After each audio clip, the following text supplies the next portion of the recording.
나는 직장맘입니다. 일, 가정 속에서 나를 지키기 위한 노력. 박연주님의 인터뷰입니다. 일과 육아보다 중요한 것. 소개 부탁드립니다. 8살 아들맘 박연주라고 합니다. 2월까지 회사에 다니다 아이 입학과 동시에 육아로 인한 퇴사를 했습니다. 올해 40대가 됐는데 새롭게 시작하는 마음으로 인생 후반전을 준비하고 있습니다. 외국계 회사에 다니셨다고요?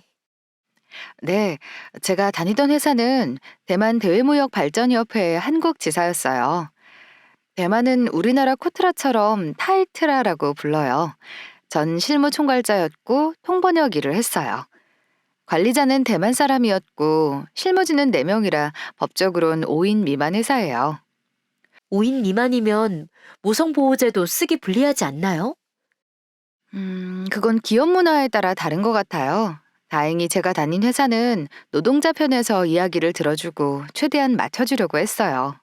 직장맘과 되드라면 누구나 한 번은 위기가 찾아오거든요. 아이가 갑자기 아프다든지 맡길 곳이 없다든지 저 역시 그런 위기들이 있었어요. 그때마다 고민했죠. 퇴사해야 하나 말아야 하나.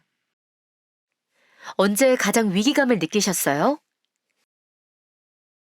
아이가 6살이 되고 유치원에 가야 하는데 오전 7시 반부터 맡아주는 곳이 없는 거예요. 그때 일을 그만두느냐 아니면 아이를 시가로 보내느냐 선택해야 했어요. 시가가 충청북도고 차로 1시간 정도 걸리거든요. 결국 퇴사를 고민하다 아이를 시가에 맡겼죠. 이렇게까지 해야 하나 싶었지만 그땐 회사를 그만두면 저 자신이 없어질 것만 같은 느낌이었거든요. 아이와 얼마나 떨어져 계셨던 거예요? 1년이요. 코로나19가 창궐했던 시기였는데 재택근무를 얼마간 하면서 생각이 많이 바뀌었어요. 아이가 크는 건 한때잖아요. 그 예쁜 시기에 제가 직접 아이를 돌봐야겠다는 생각이 들더라고요. 회사를 그만두더라도 제 인생이 끝난 것도 아니고 새로운 시작을 할 수 있다는 자신감도 생겼고요. 대만 본사와 선배들 덕분에 퇴사를 생각하신 건가요? 네, 저희 부부 둘 다 원거리 출퇴근을 했어요. 남편은 저보다 더 일찍 나가고 늦게 들어와서 제가 아이 등 하원을 시켜야 했거든요. 혹시 몰라 주변에 7시 반에 등원하는 유치원이 생겼나 찾아봤지만 여전히 없더라고요. 그래서 퇴사하겠다고 마음먹고 준비하다가 육아기 근로시간 단축 제도를 알게 됐고 곧바로 센터에 연락드리고 상담받았어요. 어떤 걸 물어보셨어요? 6단축 쓰고 퇴직하면 퇴직금이 온전하게 나오는지 급여 조정이 얼마나 되는지 확인했어요. 급여는 조금 줄어들지만 퇴직금은 풀타임 근무한 거로 인정받는다고 하더라고요. 그러고 나서 제가 6단축 조건이 되는지 확인해 봤어요. 다행히 육아휴직 일수를 딱 하루 남겨놔서 쓸 수 있더라고요. 그래서 곧바로 관리자한테 단축 근무를 하고 싶다고 말했죠. 결국 6단축을 쓰셨나요? 아니요. 단축 근무는 했지만 6단축 제도는 이용하지 않았어요.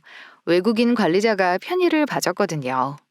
제가 회사에서 제일 오래 일한 직원이었고, 결과적으로 업무량이 줄진 않는데 급여가 줄어드니까 6단축 쓰지 말고 그냥 단축 근무를 하라고 하더라고요. 그때도 코로나19 때문에 근무 시간이 1시간 단축된 상태였거든요. 거기에 1시간을 더 단축해 준다는 거예요. 좋은 회사네요.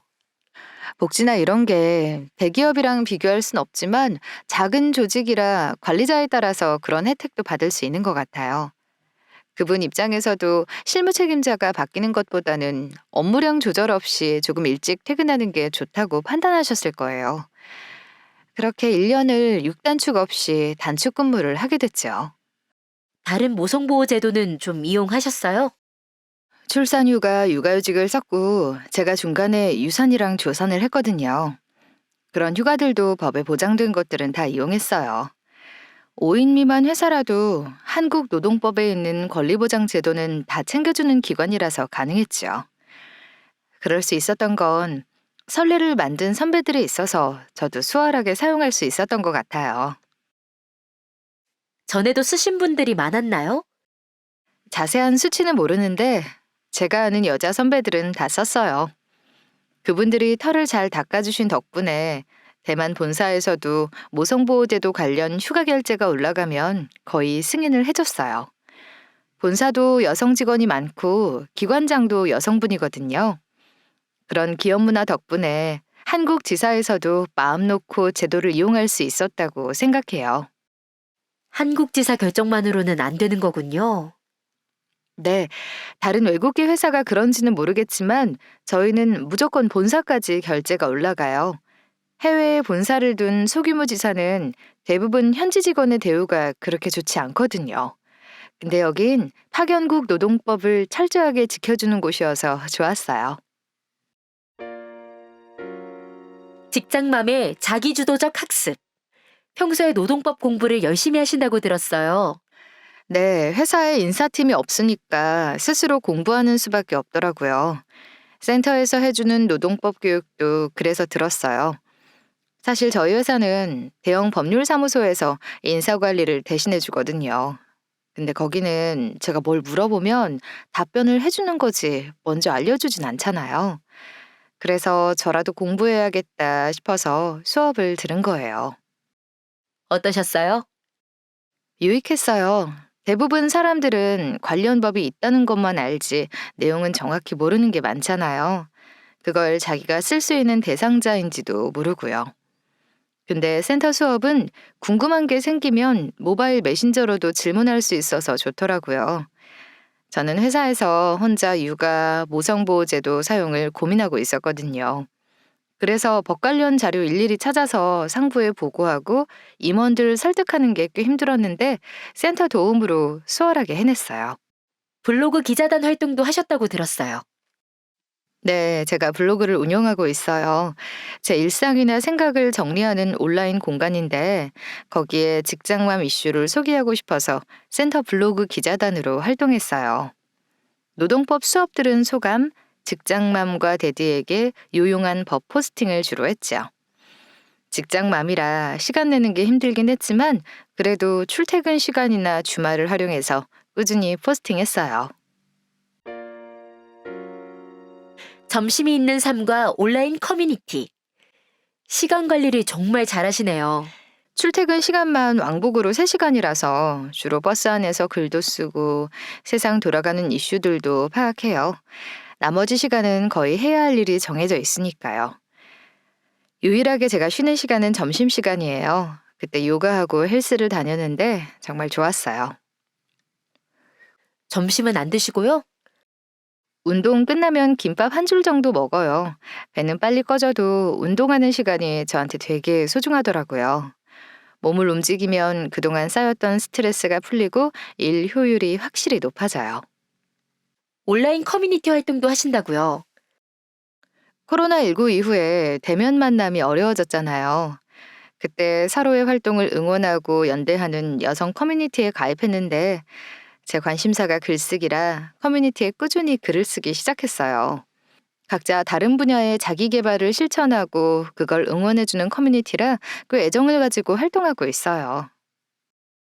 직장맘 중심으로 모인 커뮤니티인가요? 아니요, 직장맘이나 전업맘, 미혼, 비혼 여성도 가입할 수 있어요. 거기서 각자의 관심을 확장해 나가고 온라인 모임도 조직해요. 저는 독서 모임을 하는데 거기에서 처음 알게 되었어요. 제가 한자 중국어를 활용한 인문학에 흥미가 있다는 걸요. 그렇게 저의 취향과 관심사를 찾아갈 수 있어서 좋아요. 그곳에서 활동하는 저는 그냥 저 자신이잖아요. 누구의 엄마나 부인이 아니죠. 그래서 계속 활동하고 싶어요. 온라인 교류에 거부감은 없으셨나요? 전혀요. 거기에 가면 저랑 비슷한 생각을 가진 분들이 하나로 연결된 느낌을 받아요. 되게 재밌어요. 커뮤니티 활동하기 전에 제 삶은 의무와 역할로만 점철되어 있었고, 그래서 쉴 틈이 하나도 없었는데, 그 활동이 오히려 저한테 쉴 틈을 만들어 주더라고요. 덕분에 퇴사 날까지 지치지 않고 다닐 수 있었던 것 같아요. 아들의 입학, 엄마의 퇴사. 올 2월 퇴사하시던 날 기억하세요? 그날 저랑 다시 대만으로 돌아가는 외국인 관리자를 위한 환송회를 했어요. 약간 울컥하기도 하고 또 한편으론 퇴사 준비를 꽤 오래 해서 그런지 새로운 삶이 시작된다는 생각도 들었어요. 좀 복합적인 감정이었던 것 같아요. 서운한 감정은 없으셨나요? 살짝 그런 마음도 있었죠. 저의 30대를 오롯이 보낸 회사잖아요. 하지만 10년 동안 같은 일을 반복하니까 무료함이 있었고 제가 회사에서 실무자로서는 끝까지 올라간 상태여서 약간의 매너리즘도 있었어요. 근데 그 시기가 제 아이의 초등학교 입학으로 새로운 변화를 시도할 수 있는 때잖아요. 그래서 과감하게 그만둘 수 있었어요. 퇴사하고 어떻게 지내세요? 지금 일을 쉰 지 한 달 정도 됐는데 매우 행복한 상태고요. 회사 다닐 때보다 더 열심히 살고 있어요. 원래 오전 7시에 일어났는데 요샌 새벽 4시에 일어나서 글쓰기나 운동같이 저 하고 싶은 거 마음껏 하고 있어요. 더 열심히 살고 계시네요. 다시 오지 않을 시간이잖아요. 지금이 되게 중요한 시기라는 생각이 들어요. 몇 년 전만 하더라도 제가 퇴사하면 그건 주변 환경이나 제가 처한 상황 때문일 거라고 생각했거든요. 근데 퇴사 후 제가 하고 싶은 것들을 하나씩 이루고 있으니까 제 삶에 더 집중하게 되는 것 같아요. 앞으로의 계획은 어떻게 되세요? 계속 고민하고 있어요. 여러 활동을 하면서 제가 한자 자체에 관심이 많고 특히 뜻풀이에 흥미가 있다는 걸 알게 됐거든요. 영어 공부하는 사람들이 라틴어 공부를 하듯이 저도 한자를 활용한 인문학 교육을 해보고 싶어요. 그러기 위해서 회사에 들어갈지, 회사를 차릴지, 프리랜서로도 활동해야 할지는 아직 정하지 않았어요. 마지막으로 퇴사를 앞둔 직장맘에게 한 말씀 부탁드릴게요. 한 분야의 전문가가 되기 위해선 1만 시간이 필요하다는 글을 봤어요. 우리가 공부하고 일하고 노력했던 시간은 절대 사라지지 않을 거라는 말씀을 드리고 싶어요. 저 역시 회사는 그만뒀지만 제 전문성은 여전히 유효하거든요. 퇴사를 앞둔 혹은 퇴사를 준비하는 직장만 분들도 자신이 쌓아올린 시간의 힘을 믿으시면 좋겠어요. 그리고 끝과 시작을 새롭게 맞이하는 자신의 선택을 존중하고 응원했으면 합니다. 회사 밖에서도 일하며 성장하고 싶은 나에게 기회와 시간을 주는 것은 어떨까요? 인터뷰집 나는 직장맘입니다는 서울시 서남권 직장맘 지원센터에서 제작했습니다. 서울시 서남권 직장맘 지원센터는 계속 일하고 싶은 직장맘과 함께합니다.